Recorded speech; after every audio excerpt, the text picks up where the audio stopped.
नमस्कार सभी ईपीएफओ खाता धारकों का आज के इस वीडियो में स्वागत है।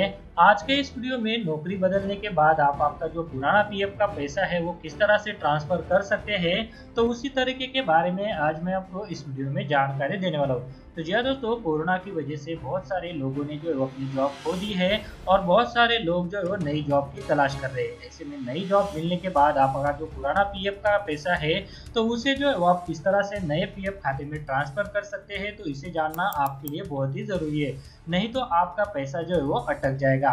तो चलिए दोस्तों, आज के इस वीडियो में मैं आपको बताने वाला हूँ कि अगर आप नया जॉब लेते हैं और आपको आपका पीएफ का पैसा ट्रांसफर करना है तो वो आप किस तरह से ऑनलाइन कर सकते हैं, तो उसके बारे में अभी हम इस वीडियो में पूरी जानकारी लेने वाले हैं। तो चलिए दोस्तों, ज्यादा वक्त न गवाते हुए ये जो डिटेल जानकारी है तो उससे जानते हैं। पर उससे पहले मैं आपसे हमेशा की तरह एक रिक्वेस्ट करना चाहूंगा कि अगर आप हमारे चैनल पे नए हैं और अगर आपने हमारा चैनल अभी तक सब्सक्राइब नहीं किया है तो वीडियो के नीचे एक रेड कलर का बटन आपको दिखाई दे रहा है, उस पर क्लिक करके आप चैनल को सब्सक्राइब करके रख लीजिए और उसके बाद एक बेल का बटन भी आएगा, उसे भी आप प्रेस कर दीजिएगा ताकि भविष्य में जो भी अपडेट आए तो उसका नोटिफिकेशन आपको सबसे पहले मिल सके। वीडियो में आगे बढ़ने से पहले अगर आप शेयर मार्केट में इन्वेस्ट करना चाहते हैं तो इसके लिए आपको एक ट्रेडिंग अकाउंट की जरूरत पड़ती है। ट्रेडिंग अकाउंट ओपन करने के लिए वीडियो के डिस्क्रिप्शन में मैंने आपके लिए एक लिंक देके रखा है, उस लिंक पर क्लिक करके अगर आप ट्रेडिंग अकाउंट ओपन करते हैं तो उस ट्रेडिंग अकाउंट ओपनिंग के लिए आपको कोई भी चार्जेस देने की जरूरत नहीं है, साथ में कोई भी एनुअल फी देने की जरूरत नहीं है। और जब भी आप इक्विटी में शेयर खरीदेंगे या फिर बेचेंगे तो उसके ऊपर आपको कोई भी ब्रोकरेज देने की जरूरत नहीं है। अगर मान लीजिए आपने 100 रुपए का कोई शेयर खरीदा और उसे 150 रुपए में बेच दिया तो जो 50 रुपए का फायदा होगा तो वो सीधे आपकी जेब में जाएगा। इसके ऊपर जो है वो आपको कोई भी ब्रोकरेज चार्जेस देने की जरूरत नहीं है, कोई भी यहाँ पर आपको चार्जेस नहीं है। तो इसके लिए अगर आप अकाउंट ओपन करना चाहते हैं तो वीडियो के डिस्क्रिप्शन में मैंने एक लिंक दिया हुआ है, तो उस लिंक पर क्लिक करके आप घर बैठे ऑनलाइन एक डीमैट अकाउंट ओपन कर सकते हैं। तो चलिए अभी वीडियो में आगे बढ़ते हैं। तो चलिए दोस्तों, पीएफ के खाता धारक किस तरह से अपना पुराना पीएफ का पैसा ऑनलाइन ट्रांसफर कर सकते हैं तो इसके बारे में जो जानकारी है तो उसे अभी हम जान लेते हैं। तो क्या दोस्तों, नौकरी बदल गई है तो इस तरह ऑनलाइन ट्रांसफर करें पीएफ, ये है तरीका। तो क्या दोस्तों, नौकरी बदलने के बाद आप अपने पुराने प्रोविडेंट फंड अकाउंट में से पैसा नए अकाउंट में किस तरह से ट्रांसफर कर सकते हैं तो उसी के बारे में अभी हम इस वीडियो में जानकारी लेने वाले हैं। नौकरी बदलने के बाद लोगों के पास पीएफ पर दो तरह के विकल्प होते हैं। पहला तो यह कि पैसा निकालने या फिर उसे जिस कंपनी में नौकरी ज्वाइन की है उसकी ओर से मिलने वाले पीएफ अकाउंट में उसे ट्रांसफर कर ले।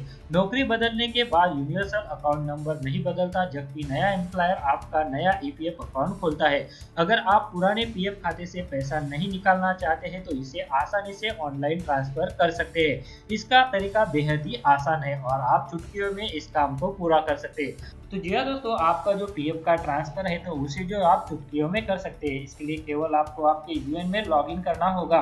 तो जी हाँ दोस्तों, जैसा कि यहाँ पर कहा गया है कि जो आपका यूएन नंबर है तो वो नहीं बदलता, केवल आपका नया एम्प्लॉयर आपका नया पीएफ का अकाउंट जो है वो खोल देता है। जब आपका नया पीएफ का अकाउंट खोला जाता है तो आपका जो पुराना यूएन पहले से ही जनरेट है तो उसमें जो है वो मैप कर दिया जाता है, यानी आपका जो पुराना पीएफ का खाता है तो वो भी यहाँ पर रहता है और जो नया खाता है तो वो भी वहाँ पर जो है वो मैप हो जाता है। ऐसे में आपको आपका पीएफ का पैसा ट्रांसफर कैसा करना है तो उसे अभी हम जान लेते हैं।